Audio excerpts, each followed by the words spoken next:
कार्तिक कृष्ण चतुर्थी को चंद्रोदय व्यापिनी में करवा चौथ व्रत किया जाता है। करवा चौथ की कथा। आइए पढ़ते हैं करवा चौथ की कहानी। बहुत समय पहले की बात है। एक साहूकार के 7 बेटे और उनकी एक बहन करवा थी। सभी सातों भाई अपनी बहन से बहुत प्यार करते थे, यहाँ तक कि वे पहले उसे खाना खिलाते और बाद में स्वयं खाते थे। एक बार उनकी बहन ससुराल से मायके आई हुई थी। शाम को भाई जब अपना व्यापार व्यवसाय बंद कर घर आए तो देखा उनकी बहन बहुत व्याकुल थी। सभी भाई खाना खाने बैठे और अपनी बहन से भी खाने का आग्रह करने लगे, लेकिन बहन ने बताया कि उसका आज करवा चौथ का निर्जल व्रत है और वह खाना सिर्फ चंद्रमा को देखकर उसे अर्घ्य देकर ही खा सकती है।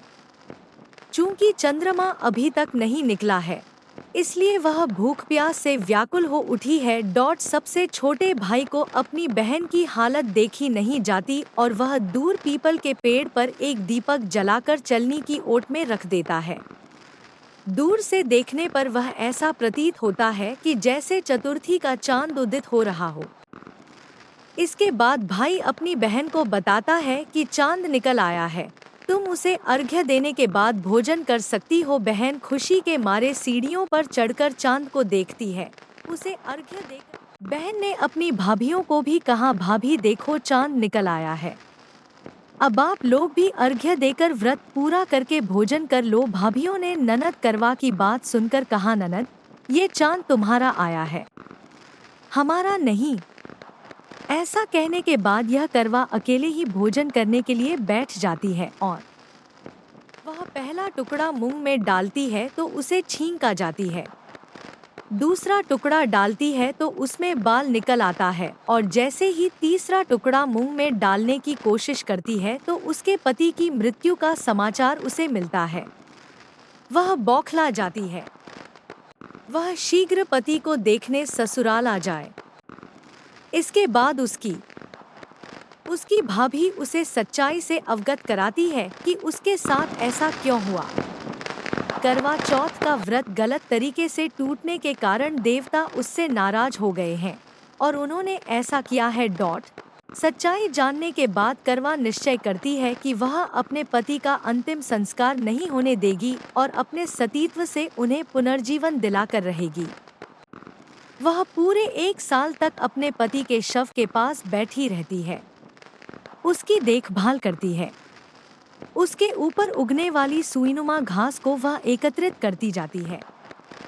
जब करवा का यह व्रत पूरा होने को रहता है तो उसके व्रत से माँ प्रसन्न हो जाती है और उसे कहती है कि यदि तुम अपने पति के प्राणों को वापस पाना चाहती हो तो उसकी सभी भाभियाँ करवा चौथ का व्रत रखती हैं।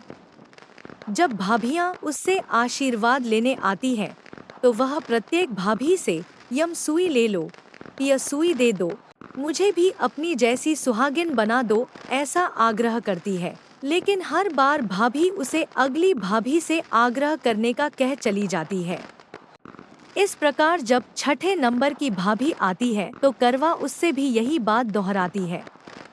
यह भाभी उसे बताती है कि चूंकि सबसे छोटे भाई की वजह से उसका व्रत टूटा था, अतः उसकी पत्नी में ही शक्ति है कि वह तुम्हारे पति को दोबारा जीवित कर सकती है। इसलिए जब वह आए तो तुम उसे पकड़ लेना और जब तक वह तुम्हारे पति को जिंदा न कर दे उसे नहीं छोड़ना। ऐसा कहकर वह चली जाती है। सबसे अंत में छोटी भाभी आती है। करवा उनसे भी सुहागिन बनने का आग्रह करती है, लेकिन वह टाल मटोली करने लगती है। इसे देख करवा उन्हें जोर से पकड़ लेती है और अपने सुहाग को जिंदा करने के लिए कहती है। भाभी उससे छुड़ाने के लिए नोचती है, खसोटती है, लेकिन करवा नहीं छोड़ती है। अंत में उसकी तपस्या को देख भाभी पसीज जाती है और अपनी छोटी अंगुली को चीरकर उसमें से अमृत उसके पति के मुंह में डाल देती है। करवा का पति तुरंत श्री गणेश कहता हुआ उठ बैठता है। इस प्रकार प्रभु कृपा से उसकी छोटी भाभी के माध्यम से करवा को अपना सुहाग वापस मिल जाता है। श्री गणेश माँ गौरी जिस प्रकार करवा को चिर सुहागन का वरदान आपसे मिला है, वैसा ही सब सुहागिनों को मिले।